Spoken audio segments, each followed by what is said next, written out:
ভারতবর্ষের শাস্ত্রীয় নৃত্যের মধ্যে অন্যতম নৃত্য হলো কত্থক ও মণিপুরের নৃত্য।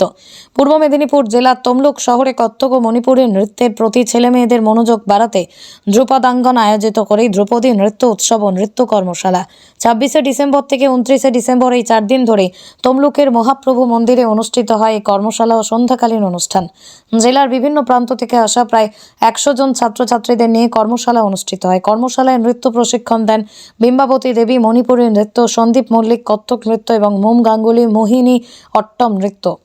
বর্তমানে ছাত্রছাত্রীরা মোবাইল এবং কম্পিউটারের পাশাপাশি যাতে নৃত্যে আগ্রহী হয় সেই কারণে এই কর্মশালার আয়োজন, এমনটাই জানান ধ্রুপদাঙ্গনের কর্ণধার অমৃত খাটুয়া।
আমার খুব ভালো লাগছে যে এমন একটি প্রশ্নের উত্থাপন করেছেন যে বর্তমান প্রজন্ম এই মোবাইল, ইউটিউব, সোশ্যাল মিডিয়া এর জন্য যে নিজের দেশের যে শাস্ত্রীয় নৃত্য রয়েছে 8টি, যে কাথক, কাথাকলি, কুচিপুড়ি, ভরতনাট্যম, মোহিনীঅট্টম, মণিপুরি, ওড়িশি এবং সত্রিয়, এগুলোর সম্বন্ধে যতটা না ওয়াকিবহল তার থেকে অনেক বেশি হয়তো তারা ইউটিউবের যেগুলো তারা বিদেশি, পাশ্চাত্য বা সিনেমার গানের উপরে যে সমস্ত নাচ তার দিকে বেশি তারা এগিয়ে যেতে চাইছে এবং ইন্টারেস্ট দেখাচ্ছে।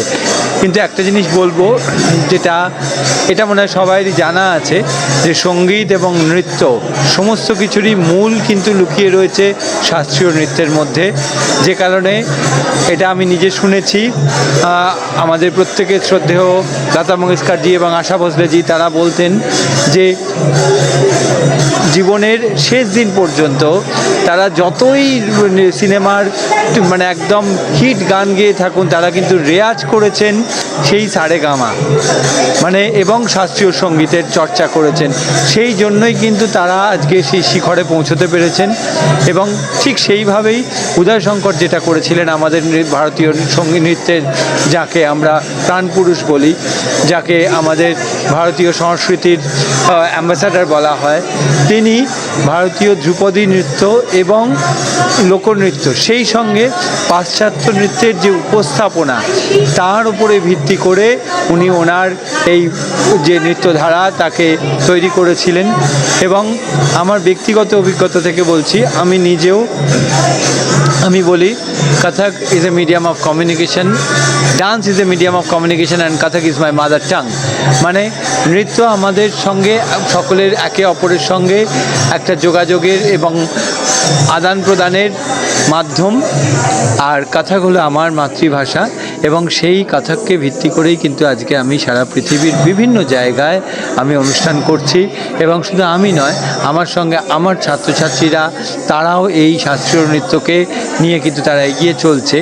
আমার এই উদাহরণটা দেওয়ার কারণ একটাই, যে আমরা যেটা ভাবি যে হয়তো যেগুলো সোশ্যাল মিডিয়া বা ইউটিউব বা এই সমস্ত যেগুলো যে নৃত্য আমরা দেখে চট করে আমাদের ভালো লেগে যায় সেটাই হয়তো রাস্তা, কিন্তু তা নয়। আমাদের শাস্ত্রীয়, সেটা কাথাক হোক, ভরতনাট্যম হোক, কি মণিপুরি হোক, ওড়িশি হোক, কাথাকলি হোক, যাই হোক, তাকে যদি সুন্দর করে চর্চা করা যায়, তার গভীরে ঢোকা যায় এবং তাকে যথাযথভাবে উপস্থাপন করা যায়, তাহলে কিন্তু দর্শকের মন ছুঁয়ে যায়। তমলুকের ছাত্রদের কেমন দেখলেন? এরা খুব ভালো। আমি আসলে তমলুক বা কোনো দূর বলে আমি নিকট দূরকে আমি বিশ্বাস করি না।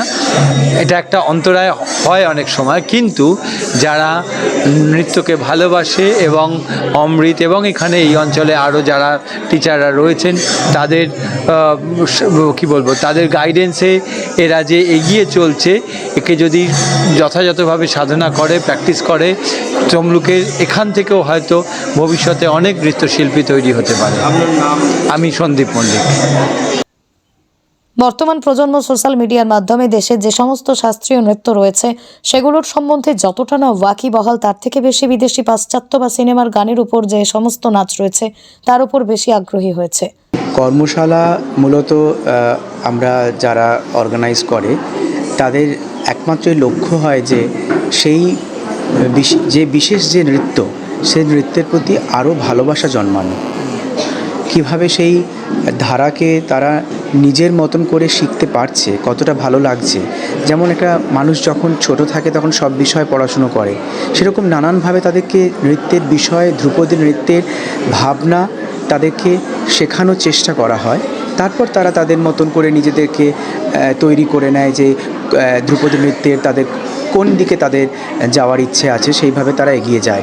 এই ধ্রুপদী নৃত্য চর্চা বর্তমান ছেলে মেয়েদের মধ্যে অত্যধিক প্রয়োজন, কারণ তারা এখন যেভাবে মোবাইল বা কম্পিউটার সবটাই প্রয়োজন, কিন্তু তার সাথে সাথে এই নৃত্য চর্চা তাদের মানসিক বিকাশের ক্ষেত্রে অনেক উপকার করবে। তাই এমন কর্মশালা আমাদের প্রয়োজন এবং ছেলে মেয়েদের চর্চাও অনেক বেশি প্রয়োজন। বর্তমানে এক কথায় বলতে গেলে তাদেরকে শেখানোর যে ধারা, সেই ধারাকে একটু পরিবর্তন করে যদি তাদের মতন করে শেখানো যায় তাহলে আশা করি ছেলেমেয়েরা হয়তো ভালো লাগবে, ভালোবাসবে।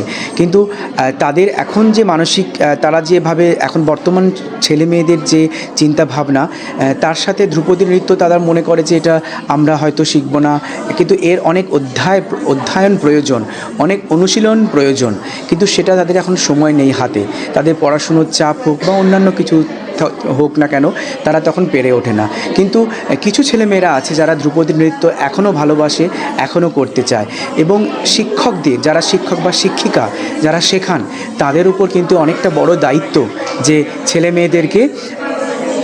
মেয়েদেরকে কীভাবে তাদেরকে এই বিষয়ের প্রতি আরও বেশি তাদেরকে আগ্রহী করে তুলবে। আমার নাম অমৃত খাটুয়া।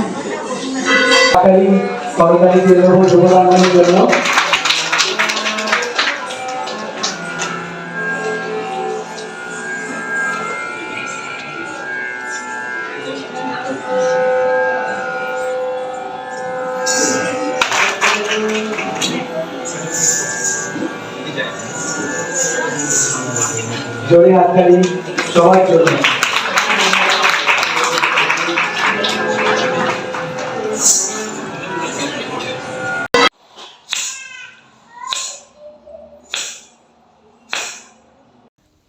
তাই এই ধরনের কর্মশালাটা খুবই গুরুত্বপূর্ণ, এমনটাই জানান নৃত্যগুরু সন্দীপ মল্লিক।